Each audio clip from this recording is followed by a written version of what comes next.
The winter of 1860 was quiet on the surface, but underneath, the United States was already tearing itself apart. Southern states were leaving the Union one by one. Federal forts were surrounded. The warning signs were impossible to miss. And yet, the President of the United States largely stood still. When the Civil War finally exploded, many Americans asked the same question: why didn't President James Buchanan do more to stop it?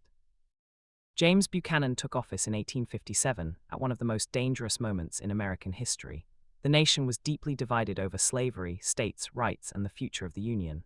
Violence had already broken out in Kansas. Trust between North and South was collapsing.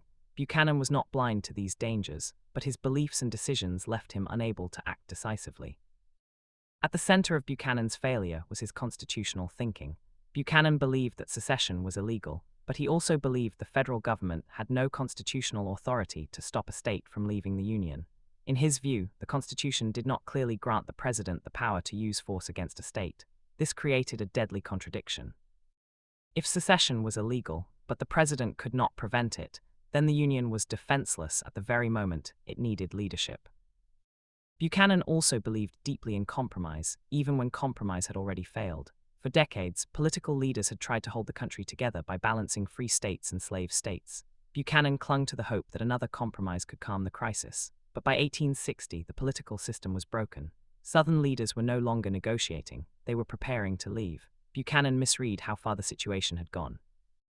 Another major reason Buchanan failed to act was fear. He feared that using force would spark the very war he wanted to avoid.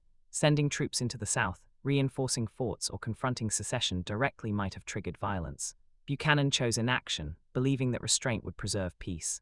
Instead, inaction convinced Southern leaders that the federal government would not resist.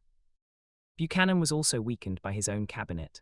Several cabinet members were sympathetic to the South, and some later joined the Confederacy. These officials undermined federal authority from within, delaying action and blocking strong responses.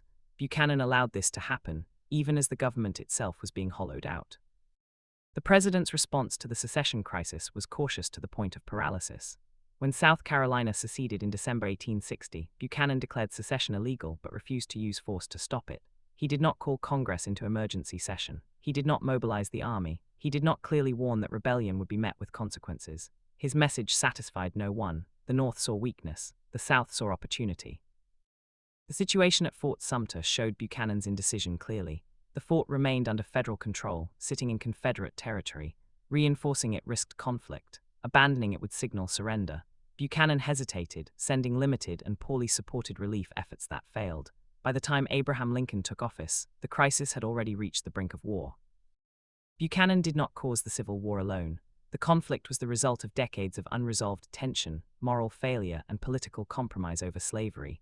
But Buchanan's presidency mattered. At a moment when firm leadership might have slowed or reshaped events, Buchanan chose caution, legal restraint, and hope over action.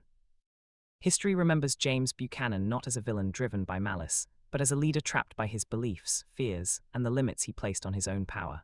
In trying desperately to avoid war, he allowed the nation to slide directly into it. If you enjoyed this video, then like the video, drop a comment, and subscribe to the channel.